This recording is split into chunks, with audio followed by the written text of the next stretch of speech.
Is Facebook blocking your friend request?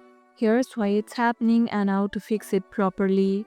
Are you getting error messages or just no responses? Let me know in the comments below. First, check account quality in settings. If you see limits, you have hit Facebook's anti-spam threshold. Stop all friending for 48 hours. Continuing will worsen restrictions. Use this time to interact normally instead. Only send requests to people with mutual friends or workplaces. Random ads trigger blocks fasted. If you are new to Facebook, verify your phone number. Unverified account face stricter limits.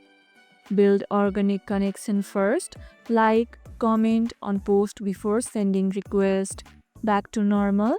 If this video helped, hit the like button, share it, subscribe and leave a comment. Thanks for watching and I'll see you in the next one.